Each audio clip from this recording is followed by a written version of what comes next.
The ജേർണലിസ്റ്റിലേക്ക് യുദ്ധം ഒരു മാസം പിന്നിടുമ്പോൾ യുദ്ധലക്ഷ്യങ്ങളൊന്നും നേടാനാകാതെ നടുക്കടലിൽ പെട്ടുപോയ അവസ്ഥയിൽ നിൽക്കുന്ന ഇസ്രായേലിനെയും അമേരിക്കയുമാണ് നമുക്കെല്ലാവർക്കും കാണാൻ സാധിക്കുന്നത്.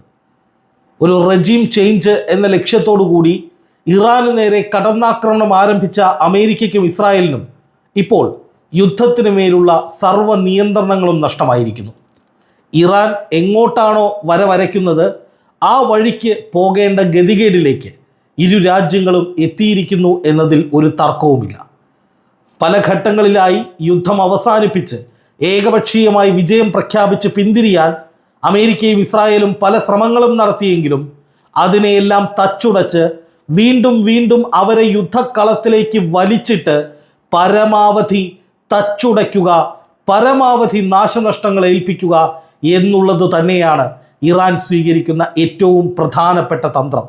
അതിൽ വീണു പോവുകയല്ലാതെ മറ്റൊരു വഴിയും അമേരിക്കയ്ക്കും ഇസ്രായേലിനും ഇല്ല എന്നുള്ളതാണ് യാഥാർത്ഥ്യവും. അതുകൊണ്ടാണ് ഇറാൻ വരച്ച വരയിലേക്ക്, അല്ലെങ്കിൽ ഇറാൻ ഒരുക്കിയ കെണിയിലേക്ക്, അതായത് കരയുദ്ധത്തിലേക്ക് പോകുന്നുവെന്ന് ഒടുവിൽ ഡൊണാൾഡ് ട്രംപ് തുറന്നു പറയുന്നത്. അതല്ലാതെ മറ്റൊരു വഴിയും ഇറാനെ കീഴ്പ്പെടുത്താനില്ല എന്ന തരത്തിലേക്ക് മൊത്തത്തിൽ യുദ്ധത്തിൻ്റെ ചിത്രം തന്നെ മാറ്റിമറിക്കുന്ന തരത്തിൽ ഇറാൻ കഴിഞ്ഞ കുറേ മണിക്കൂറുകളായി ആക്രമണങ്ങൾ കടുപ്പിച്ചുകൊണ്ടേയിരിക്കുകയാണ്. ഇറാനെ ഏതെങ്കിലും തരത്തിൽ തോൽപ്പിച്ചു എന്ന് ലോകത്തിന് മുന്നിൽ മേനി നടിക്കണമെങ്കിൽ ഇനി ഇറാനിലേക്ക് കടന്നു കയറിയുള്ള ആക്രമണം മാത്രമേ വഴിയുള്ളൂ എന്നാണ് അമേരിക്കൻ പ്രസിഡന്റ് ഡൊണാൾഡ് ട്രംപ് കരുതുന്നത്. അതിനിടയിൽ ഒരു വശത്ത് സൈനികരെയൊക്കെ ഇറാനിലേക്ക് പറഞ്ഞയക്കുന്നു, USS ട്രിപ്പോളി എന്ന കപ്പലയക്കുന്നു, USS ജോർജ് ബുഷ് എന്ന അടുത്ത പടക്കപ്പലും അങ്ങോട്ടേക്ക് വിടുന്നു. അതേസമയം ഇപ്പുറത്ത് പാകിസ്ഥാൻ വഴി തുർക്കിയെയും ഈജിപ്തിനെയും സൗദിയെയും ഖത്തറിനെയും ഒക്കെ കളത്തിലിറക്കിക്കൊണ്ട് പാകിസ്ഥാൻ വഴി ഒരു നയതന്ത്ര ചർച്ചയ്ക്ക് അമേരിക്ക കളമൊരുക്കുന്നുണ്ട് എന്നുള്ളതാണ് ഏറ്റവും പ്രധാനപ്പെട്ട വസ്തുത. അതായത് ഒരു വശത്ത് ഇറാനിലേക്ക് ശക്തമായ കടന്നാക്രമണങ്ങൾ നടത്തി കരയുദ്ധം ആരംഭിച്ച് 3-4 ആഴ്ച നീണ്ടു നിൽക്കുന്ന കരയുദ്ധം ആരംഭിച്ച് ഇറാനെ കീഴ്പ്പെടുത്തുമെന്ന് പറയുമ്പോഴും മറുവശത്ത് അണ്ടർഗ്രൗണ്ടിലൂടെ 2 വള്ളത്തിലും കാലിടുന്ന വിധത്തിൽ ഒരു സമാധാന ചർച്ച നടത്തി തടിയൂരാനും ട്രംപ് ശ്രമിക്കുന്നുണ്ട് എന്നുള്ളതാണ് ഏറ്റവും പ്രധാനപ്പെട്ട വസ്തുത. ഇതിനിടയിൽ ഇസ്രായേൽ ഇറാന് നേരെ ശക്തമായ ചില ആക്രമണങ്ങൾ നടത്തി. ടെഹ്റാനിലെ അവിടുത്തെ ഏറ്റവും പ്രധാനപ്പെട്ട ഒരു സർവകലാശാല തന്നെ തകർക്കുന്ന സാഹചര്യമുണ്ടായി. ബുഷഹർ ആണവ കേന്ദ്രത്തിലേക്ക് വീണ്ടും ഇസ്രായേൽ ആക്രമണം നടത്തിയതായി വിവരമുണ്ട്. 100 കണക്കിന് ആളുകൾ കൊല്ലപ്പെട്ടു എന്ന വിവരവും നിരവധി കേന്ദ്രങ്ങൾ തകർക്കപ്പെട്ടു എന്ന വിവരവും ഇറാനിൽ നിന്ന് തന്നെ പുറത്തു വരുന്നുണ്ട്. ഇറാനെ സംബന്ധിച്ച് ഇത് പുതുമയുള്ള കാര്യമല്ല. ഇറാനെ സംബന്ധിച്ച് ഇങ്ങനെയൊക്കെയുള്ള ആക്രമണങ്ങൾ കഴിഞ്ഞ ഒരു മാസത്തിനിടെ പലതവണ ഇറാന് നേരെ ഉണ്ടായിട്ടും ഇറാൻ പിന്മാറാൻ തയ്യാറായിട്ടുമില്ല. അതുകൊണ്ട് തന്നെ ഇറാനെതിരെ നടക്കുന്ന ആക്രമണങ്ങൾ ഇറാൻ്റെ ആണിക്കല്ലിളക്കുമെന്ന തരത്തിൽ അത് പർവ്വതീകരിച്ച് പറയുന്നതിൽ വലിയ അർത്ഥമൊന്നുമില്ല. പക്ഷേ ഇറാൻ ചെയ്തത് എന്താണ്? ഇസ്രായേലിന് നേരെ അതിഭയാനകമായ ചില ആക്രമണങ്ങൾ നടത്തിയിരിക്കുന്നു. ടെല്ലവീവിലേക്ക് മാരകമായ ആക്രമണങ്ങൾ നടത്തിയതിൻ്റെ ദൃശ്യങ്ങൾ ഇപ്പോൾ പല മാധ്യമങ്ങളിലൂടെയും പുറത്തു വന്നിട്ടുണ്ട്. അതായത് വലിയ ഗ്രൗണ്ടുകൾ, അവിടെ നിരനിരയായി വാഹനങ്ങൾ കത്തി അമർന്ന് കിടക്കുന്നു, കെട്ടിടങ്ങൾ പലതും തകർന്നു തരിപ്പണമാകുന്നു, ജനങ്ങൾ നെട്ടോട്ടമോടുന്നു. ഏതാണ്ട് ഗസയിൽ നമ്മൾ പണ്ട് കണ്ടതിന് സമാനമായ ദൃശ്യങ്ങൾ ഇപ്പോൾ ഇസ്രായേലിൽ നിന്നും വന്നു തുടങ്ങിയിരിക്കുകയാണ്, അല്ലെങ്കിൽ കൂടുതലായി വന്നുകൊണ്ടിരിക്കുകയാണ്. ഇസ്രായേലിൻ്റെ തലസ്ഥാന നഗരമായ ടെല്ലവീവ് തന്നെയാണ് ഇറാൻ ലക്ഷ്യമിടുന്നത്. കഴിഞ്ഞ മണിക്കൂറുകളിലെ ഇസ്രായേലിൻ്റെ ആക്രമണത്തിന് ശക്തമായി പകരം ചോദിക്കുമെന്ന് ഇറാൻ പറയുമ്പോൾ ഇസ്രായേലിലെ സർവകലാശാലകളും വിദ്യാഭ്യാസ സ്ഥാപനങ്ങളും അതുപോലെ തന്നെ അമേരിക്കയുടെ നിയന്ത്രണത്തിലുള്ള പല സ്വകാര്യ കമ്പനികളും ഗൾഫ് മേഖലയിലെ സ്റ്റീൽ പ്ലാന്റുകൾ അടക്കമുള്ള വ്യവസായ കേന്ദ്രങ്ങളും ഒക്കെ തച്ചു തകർക്കുമെന്ന് ഇറാൻ മുന്നറിയിപ്പ് നൽകുകയും ഗൾഫ് മേഖലയിലെ ചില സ്റ്റീൽ പ്ലാന്റുകളിലേക്ക് ഇന്ന് പുലർച്ചെയോടെ ചില ആക്രമണങ്ങൾ നടത്തുകയും ചെയ്തിരിക്കുകയാണ്. അതിൻ്റെ അർത്ഥം കണ്ണിന് കണ്ണ് പല്ലിന് പല്ല് എന്ന രീതിയിൽ എന്തൊക്കെ ആക്രമണങ്ങൾ ഇസ്രായേൽ ഇറാന് നേരെ നടത്തുന്നു, അമേരിക്ക ഇറാന് നേരെ നടത്തുന്നു, തത്തുല്യമായ രീതിയിൽ അതേ ഇടങ്ങൾ ഇസ്രായേലിലെയും അമേരിക്കയുടെ സഖ്യരാജ്യങ്ങളിലെയും ഗൾഫ് രാജ്യങ്ങളിലെയും ഒക്കെ അതേ ഇടങ്ങൾ തച്ചുടയ്ക്കും, തച്ചു തകർക്കും, ഇതിനേക്കാൾ വലിയ നാശനഷ്ടങ്ങൾ ഉണ്ടാക്കുമെന്നാണ് ഇറാൻ എടുത്തിരിക്കുന്ന യുദ്ധനീതി. അതുതന്നെയാണ് ഇപ്പോൾ തുടരുന്നത്. നിങ്ങൾക്കറിയാമോ, ടെലവീവിൽ ഇപ്പോൾ വലിയ ചില സമരങ്ങൾ നടന്നു എന്നതിൻ്റെ ദൃശ്യങ്ങൾ പുറത്തു വന്നിട്ടുണ്ട്. അവിടെ നെതന്യാഹുവിൻ്റെ യുദ്ധക്കൊതിക്കെതിരെ, യുദ്ധത്തിനെതിരെ ജനങ്ങൾ വലിയ റാലികൾ നടത്തുകയാണ്. അവിടെ ജനങ്ങളെ തല്ലി ഓടിക്കുന്ന പോലീസിനെയും സൈന്യത്തിനെയും ഒക്കെയാണ് ഇപ്പോൾ ദൃശ്യങ്ങളിൽ കാണാൻ സാധിക്കുന്നത്. അതായത് ഇസ്രായേലും അമേരിക്കയും പണ്ട് ഇറാനിൽ ആഭ്യന്തര കലാപം ഉണ്ടാക്കി അവിടുത്തെ ജനങ്ങളെ ഭരണകൂടത്തിനെതിരാക്കി ആ രാജ്യത്തെ അസ്ഥിരപ്പെടുത്തി അവിടെ തങ്ങൾ ഉദ്ദേശിക്കുന്ന ഒരു ഭരണകൂടത്തെ കൊണ്ടുവരാൻ വേണ്ടി കുറേ ശ്രമങ്ങൾ നടത്തിയിരുന്നു. 10ഓളം അന്താരാഷ്ട്ര ഇന്റലിജൻസ് ഏജൻസികളുടെയൊക്കെ ആസൂത്രണത്തോടു കൂടി നടന്നൊരു നീക്കമായിരുന്നു എന്നാണ് IRGC പണ്ട് കണ്ടെത്തിയത്.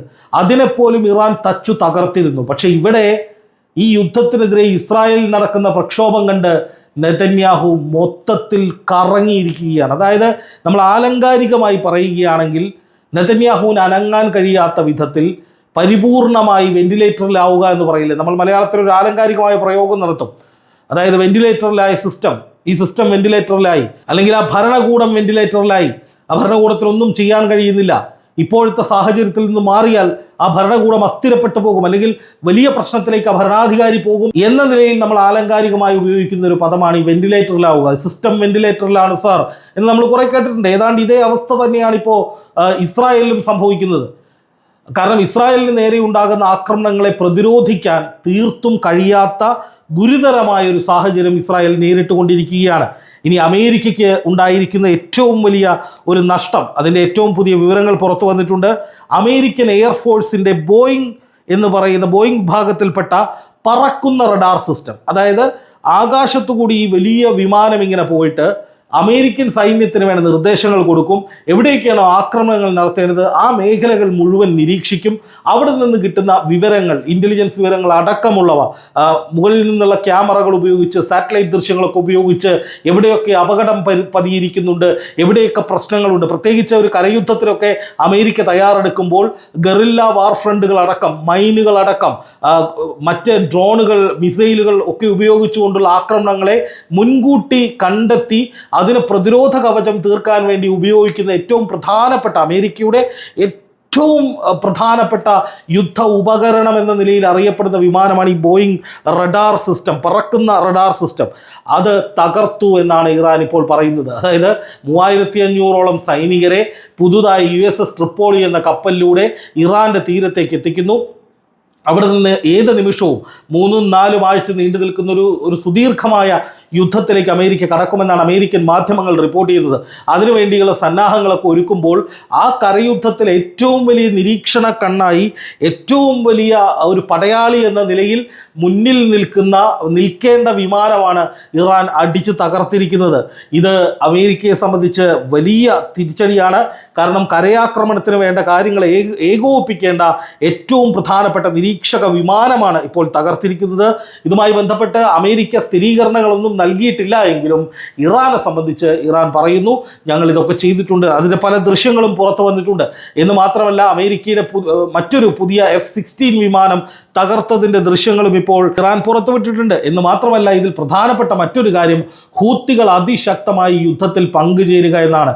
അതായത് ഇപ്പോൾ ലെബനനിൽ നിന്ന് ഹിസ്ബുള്ള, ഇറാൻ, ഹൂത്തികൾ 3 കേന്ദ്രങ്ങളിൽ നിന്നും സംയുക്തമായ ആക്രമണം ഇസ്രായേലിന് നേരെ ഉണ്ടാകുന്നു. ഞാൻ നേരത്തെ പറഞ്ഞതുപോലെ ഇസ്രായേൽ പ്രധാനമന്ത്രി ബെഞ്ചമിൻ നെതന്യാഹുവിന് അതിഭയാനകമായ തിരിച്ചടി നേരിടുന്ന ആ സമയമാണ്. ഇതൊന്നും ഇസ്രായേൽ പ്രതീക്ഷിച്ചിരുന്നില്ല. കാരണം മൊസാദിൻ്റെ അടക്കമുള്ള ഇൻ്റലിജൻസ് ഏജൻസികളുടെ റിപ്പോർട്ടുകൾ അനുസരിച്ചാണ് ഇവർ യുദ്ധത്തിലേക്ക് പോയത്. ഇത്രയും വലിയ തിരിച്ചടിയൊന്നും ഒരിക്കലും അമേരിക്കയും ഇസ്രായേലും പ്രതീക്ഷിച്ചിരുന്നില്ല. അങ്ങനെ പ്രതീക്ഷിച്ചിരുന്നെങ്കിൽ ഈ യുദ്ധത്തിന് ഇവർ ഇറങ്ങില്ലായിരുന്നു. കാരണം ആയത്തുള്ള അലി ഖാംനെയി അടക്കമുള്ള, പരമാധികാരി അടക്കമുള്ള പ്രധാനപ്പെട്ട എല്ലാവരെയും വധിച്ചാൽ പിന്നെ കാര്യങ്ങൾ എളുപ്പമാവും. ഇറാൻ ഉടൻ കാൽക്കീഴിൽ വീഴും. ഇറാൻ്റെ സൈനിക സന്നാഹങ്ങൾ, മിസൈൽ സന്നാഹങ്ങൾ മുഴുവൻ തകർത്ത് അവിടെ പുതിയൊരു ഭരണകൂടത്തെ കൊണ്ടുവന്ന് അത് അമേരിക്കയുടെ കീഴിലാണെങ്കിൽ പിന്നെ എല്ലാ പ്രശ്നവും തീരുമെന്ന് വിചാരിച്ചാണ് ഇറാനെ അണ്ടർ എസ്റ്റിമേറ്റ് ചെയ്ത് IRGCയെയും ഇസ്ലാമിക് റിപ്പബ്ലിക്കിനെയും ഒക്കെ അണ്ടർ എസ്റ്റിമേറ്റ് ചെയ്തുകൊണ്ടാണ് ഈ യുദ്ധം ആരംഭിക്കുന്നത്. പക്ഷേ അതിനുശേഷം കിട്ടുന്ന തിരിച്ചടികൾ വരുമ്പോൾ ഇനി എന്തു ചെയ്യണമെന്നതിൻ്റെ സംബന്ധിച്ച വ്യക്തമായ പ്ലാൻ അമേരിക്കയുടെ പക്കലോ ഇസ്രായേലിൻ്റെ പക്കലോ ഇല്ല എന്നുള്ളതാണ് ഏറ്റവും പ്രധാനപ്പെട്ട കാര്യം. ഇപ്പോൾ ഇറാനിലെ ജലസംഭരണ കേന്ദ്രങ്ങൾ പോലും ഇസ്രായേൽ ആക്രമിച്ചിരിക്കുകയാണ്. പകരമായി ഗൾഫ് മേഖലയിലെ ജലശുദ്ധീകരണശാലകൾ ഉൾപ്പെടെ സകലതും ആക്രമിക്കാനുള്ള നീക്കത്തിലാണ് ഇറാൻ എന്നാണ് അറിയാൻ കഴിയുന്നത്. അതായത് ഞങ്ങൾക്കൊരു കുഴപ്പവും സംഭവിക്കുന്നില്ല എന്ന് വീണ്ടും വീണ്ടും ആവർത്തിച്ച് ഞങ്ങൾ ഈ യുദ്ധത്തിൽ ജയിച്ചു എന്ന് അമേരിക്കയ്ക്കും ഇസ്രായേലിനും പറയാനുള്ള പഴുത് കൊടുക്കാതിരിക്കുക, അവരെ കൂടുതൽ കൂടുതൽ യുദ്ധത്തിലേക്ക് വലിച്ചിടുക, അവർക്ക് മാരകമായ നാശനഷ്ടങ്ങൾ ഏൽപ്പിക്കുക എന്ന തരത്തിലേക്ക് ഇറാൻ ഈ സ്ട്രാറ്റജി മാറ്റുകയാണ്. അതിൽ വീഴാതെ വേറെ നിർവാഹമില്ല അമേരിക്കയ്ക്കും ഇസ്രായേലിനും എന്നുള്ളതാണ് ഏറ്റവും പ്രധാനപ്പെട്ട കാര്യം. ഇപ്പോൾ നോക്കുക, ട്രംപിൻ്റെ സകല കണക്കുകൂട്ടലുകളും തെറ്റിയിരിക്കുന്നു. കൂടുതൽ മേഖലയിലേക്ക് ആക്രമണങ്ങൾ തുടരുന്നു. ഹൂത്തികൾ ആക്രമണങ്ങൾ കടുപ്പിക്കുന്നു. ചെങ്കടൽ അടയ്ക്കാനുള്ള നീക്കങ്ങൾ, സൂയസ് കനാൽ കൂടി അടയ്ക്കാനുള്ള നീക്കങ്ങൾ ഹൂത്തികളുടെ ഭാഗത്തു നിന്ന് ഉണ്ടാകുന്നു. അങ്ങനെ വന്നാൽ അന്താരാഷ്ട്ര തലത്തിൽ കപ്പൽ ഗതാഗതം പൂർണ്ണമായി സ്തംഭിക്കുകയോ പരിപൂർണമായി താറുമാറാവുകയോ ചെയ്യും. ഇപ്പോൾ ഹൂത്തികളൊക്കെ രംഗത്തിറങ്ങുന്നു. കൂടുതൽ മിസൈലുകൾ ഇസ്രായേലിലേക്ക് അയക്കുന്നു. ഹിസ്ബുള്ളയുടെ ഭാഗത്തു നിന്നും ആക്രമണം ഉണ്ടാകുന്നു. ഹിസ്ബുള്ള കരയാക്രമണത്തിലേക്ക് ഇറങ്ങുന്നു എന്ന വാർത്തകൾ വരുന്നു. ഇതെല്ലാം അമേരിക്കയ്ക്കും ഇസ്രായേലിനും അപ്രതീക്ഷിതമായ, അല്ലെങ്കിൽ അവർ കണക്കുകൂട്ടാത്തതിലും വലിയ തിരിച്ചടിയാണ്. എന്ന് മാത്രമല്ല, അമേരിക്കയുടെ ഏറ്റവും വലിയ പടക്കപ്പലായിട്ടുള്ള USS ജെറാൾഡ് ഫോർഡ് എന്ന് പറയുന്ന കപ്പൽ, ആ കപ്പലിനും ഭീമമായ നാശനഷ്ടം ഉണ്ടായിട്ടുണ്ട്. കാരണം ഇത്രയും കാലം അത് ഗ്രീസിലെ അറ്റകുറ്റപ്പണി കേന്ദ്രത്തിലായിരുന്നു. അവിടം കൊണ്ട് ആ അറ്റകുറ്റപ്പണി തീർക്കാൻ കഴിഞ്ഞില്ല. അതുകൊണ്ട് തന്നെ ആ കപ്പൽ ഇപ്പോൾ എടുത്തുകൊണ്ട് പോയിരിക്കുന്നത് ക്രൊയേഷ്യയിലേക്കാണ് എന്നാണ് ലഭിക്കുന്ന വിവരം. അതായത് അവിടെ കൂടുതൽ പരിചരണം ആവശ്യമാണ്, കൂടുതൽ അറ്റകുറ്റപ്പണി ആവശ്യമാണ്. USS എബ്രഹാം ലിങ്കൺ എന്ന കപ്പലിനെ കുറിച്ച് കാര്യമായ വിവരമില്ല. ഇപ്പോൾ ഉള്ളത് USS ട്രിപ്പോളിയും അതുപോലെ USS ജോർജ് ബുഷ്, അങ്ങനെ 2 കപ്പലുകളാണ് വരുന്നതെന്ന് പറയുന്നു. അപ്പോൾ പ്രധാനപ്പെട്ട 2 വലിയ കപ്പലുകൾ പിന്മാറിയിരിക്കുന്നു. അത് തങ്ങൾ തകർത്തതാണെന്ന് ഇറാൻ പറയുന്നു. അങ്ങനെയല്ല, മറ്റ് പല കാരണങ്ങളുമാണെന്ന് അമേരിക്ക പറയുന്നു. എന്തായാലും അമേരിക്കൻ കപ്പലുകൾക്കൊക്കെ വലിയ നാശനഷ്ടം ഉണ്ടായതായി വിവരങ്ങൾ പുറത്തു വരികയാണ്. ഇനി ഇറാന്റെ തന്ത്രപ്രധാനമായ ഖാർഗ് ദ്വീപ് പിടിച്ചെടുക്കുക, അവരുടെ എണ്ണ സംഭരണശാലകൾ അല്ലെങ്കിൽ ആണവ കേന്ദ്രങ്ങൾ, അങ്ങനെ പല ഇറാന്റെ തന്ത്രപ്രധാനമായ പല വിശിഷ്ട വസ്തുക്കളും ഇരിക്കുന്ന സ്ഥലമാണ് ഈ ഖാർഗ് ദ്വീപ്. അപ്പോൾ അവിടെ കയറി ആക്രമണം നടത്തി അത് പിടിച്ചെടുക്കുക എന്ന സ്ട്രാറ്റജിയാണ് അമേരിക്കയും ഇസ്രായേലും സ്വീകരിക്കാൻ പോകുന്നത് എന്നാണ് ലഭിക്കുന്ന വിവരം, അല്ലെങ്കിൽ അമേരിക്കൻ മാധ്യമങ്ങൾ പറയുന്നത്. പക്ഷേ അങ്ങനെ അമേരിക്കയും ഇസ്രായേലും നീങ്ങിയാൽ 10 ലക്ഷത്തോളം സൈനികരാണ് ഇറാൻ തങ്ങളുടെ കയ്യിലുള്ളതായി പറയുന്നത്. അപ്പോൾ അത്രയും വലിയ സൈനികരെ, ഇറാൻ്റെ നിരീക്ഷണത്തെ, ഡ്രോണുകളെ, മിസൈലുകളെ ഇറാന് വളരെ എളുപ്പത്തിൽ ആക്സസ് ചെയ്യാൻ പറ്റുന്ന അവരുടെ കീഴിലുള്ള ദ്വീപിലേക്ക് 50,000-ഓളം സൈനികരെ അമേരിക്ക അയച്ചു കഴിഞ്ഞാൽ എത്രത്തോളം വിജയിക്കാൻ കഴിയുമെന്നുള്ളത് വലിയ ചോദ്യമാണ്.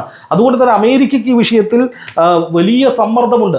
ഈ വിധത്തിൽ മുന്നോട്ട് പോകുന്നത്, യുദ്ധവുമായി മുന്നോട്ട് പോകുന്നത് വലിയ സമ്മർദ്ദം അല്ലെങ്കിൽ വലിയ തിരിച്ചടികൾ ഉണ്ടാക്കുമെന്ന് അമേരിക്കയിൽ ഒരു വിഭാഗം പറയുന്നുണ്ട്. കഴിഞ്ഞ ദിവസം G7 ഉച്ചകോടിയിലെത്തിയ American state secretary Marco Rubio പറഞ്ഞത് ഒരു തരത്തിലുമുള്ള കരയാക്രമണം ഉണ്ടാകില്ല എന്നാണ്. പക്ഷേ അതിനുശേഷം അമേരിക്കൻ മാധ്യമങ്ങൾ പറയുന്നത്, ട്രംപിൻ്റെ വാദമായി പറയുന്നത് കരയാക്രമണത്തിന് സാധ്യതയുണ്ട്, അതിലേക്ക് കാര്യങ്ങൾ നീങ്ങുകയാണ്. അതിനുവേണ്ടി 3500-ഓളം മെറീനുകളെ ഇപ്പോൾ തന്നെ ഈ അറബ് രാജ്യങ്ങളിൽ എത്തിച്ചിട്ടുണ്ട്. അപ്പോൾ അമേരിക്കയ്ക്ക് തന്നെ ഈ വിഷയത്തിൽ ഭിന്നാഭിപ്രായമുണ്ട്, അല്ലെങ്കിൽ ആശയക്കുഴപ്പമുണ്ട്. ഇസ്രായേലിനെ സംബന്ധിച്ച് വലിയ നാശനഷ്ടങ്ങളും വലിയ തകർച്ചയും ഉണ്ടാകുന്നുണ്ട്. ഇസ്രായേലിന് തങ്ങളുടെ ഇഷ്ടത്തിന് മുന്നോട്ട് പോകാൻ കഴിയാത്തൊരു സാഹചര്യമുണ്ട്. കാരണം എങ്ങനെ നീങ്ങിയാലും വലിയ തോതിലുള്ള തിരിച്ചടി ഇറാൻ്റെ ഭാഗത്തു നിന്ന് ഉണ്ടാകുന്നു. അതുകൊണ്ട് തന്നെ എങ്ങനെ ഈ യുദ്ധം ഇനി അവസാനിപ്പിക്കും എന്നതിലേക്കാണ് കാര്യങ്ങൾ പോകുന്നത്. ഗൾഫ് രാജ്യങ്ങളിലേക്ക് വലിയ ആക്രമണം ഉണ്ടാകുന്ന സാഹചര്യത്തിൽ സൗദിയും തുർക്കിയും ഒക്കെ ചേർന്ന് പാകിസ്ഥാൻ വഴി ഇറാനുമായി ഒരു ചർച്ച നടത്തി ഗൾഫ് രാജ്യങ്ങളെ രക്ഷിക്കാനുള്ള നീക്കങ്ങളിലേക്ക് കടക്കുന്നു എന്നാണ് റിപ്പോർട്ട്. അങ്ങനെ വരികയാണെങ്കിൽ അമേരിക്കയ്ക്ക് ചിലപ്പോൾ വലിയ കോംപ്രമൈസുകൾ നടത്തേണ്ടി വരും. ഗൾഫ് രാജ്യങ്ങളുടെ സമ്മർദ്ദം അതിശക്തമായാൽ അമേരിക്കയ്ക്ക് അവരുടെ സൈനിക കേന്ദ്രങ്ങൾ പോലും മരവിപ്പിക്കേണ്ട സാഹചര്യത്തിലേക്ക് പോകുമെന്നാണ് യുദ്ധ നിരീക്ഷകർ പറയുന്നത്. എന്തായാലും ഇപ്പോഴത്തെ സാഹചര്യത്തിൽ അമേരിക്കയ്ക്കും ഇസ്രായേലിനുമുള്ള തിരിച്ചടികൾ വർദ്ധിക്കുകയാണ്. ഞാൻ ഒരിക്കൽ കൂടി പറയുന്നു, ഇറാന് വ്യാപകമായ നാശനഷ്ടങ്ങൾ ഉണ്ടാകുന്നുണ്ട്, ഇറാനിൽ വലിയ തകർച്ചകൾ ഉണ്ടാകുന്നുണ്ട്. പക്ഷേ അതിനേക്കാളൊക്കെ ഇറാനൊക്കെ ഇത് പ്രതീക്ഷിച്ചിട്ടുള്ളതാണ്, അല്ലെങ്കിൽ ഇറാൻ ഇത് പുതുമയല്ല. പക്ഷേ ഒരിക്കലും ഇത്രയും വലിയ ആക്രമണങ്ങൾ ഏറ്റുവാങ്ങാത്ത ഇസ്രായേൽ അത്ര വലിയ നാശനഷ്ടങ്ങൾ ഏറ്റുവാങ്ങുന്നു. അമേരിക്കയും അതിഭയാനകമായ നിലയിൽ തന്നെ തിരിച്ചടികൾ ഏറ്റുവാങ്ങുന്നു. അവരുദ്ദേശിച്ച നിലയ്ക്ക് കാര്യങ്ങൾ പോകാതെ ഇറാൻ്റെ വഴിക്ക് യുദ്ധത്തെ കൊണ്ടുപോകുമ്പോൾ എത്ര കാലം ഈ യുദ്ധം മുന്നോട്ട് പോകുന്നു അത്രയും കാലം ലോകത്തിന് വലിയ നാശനഷ്ടങ്ങൾ, വിലക്കയറ്റമടക്കം എണ്ണക്ഷാമമടക്കം പല പ്രതിസന്ധികളും ഉണ്ടാകും. അതിലേറ്റവും കൂടുതൽ ദുരന്തം അനുഭവിക്കാൻ പോകുന്നത് അമേരിക്കയുമായിരിക്കും. അതുകൊണ്ട് തന്നെ ഒരു പക്ഷേ ഈ യുദ്ധം എങ്ങനെയെങ്കിലും അവസാനിപ്പിക്കാനുള്ള അവസാന വഴികൾ അമേരിക്ക തേടി അധികം വൈകാതെ യുദ്ധം അവസാനിപ്പിക്കാനുള്ള സാധ്യതകളുണ്ട്. ഇനിയല്ല ഇസ്രായേലിൻ്റെ നിർബന്ധത്തിന് വഴങ്ങി വീണ്ടും യുദ്ധമുഖത്ത് നിൽക്കുകയാണെങ്കിൽ അനന്തമായി ഈ യുദ്ധം നീളാനുള്ള സാഹചര്യവും ലോകം മുഴുവൻ അതിൽ നരകിക്കാനുള്ള സാഹചര്യവും മറുവശത്തുമുണ്ട്.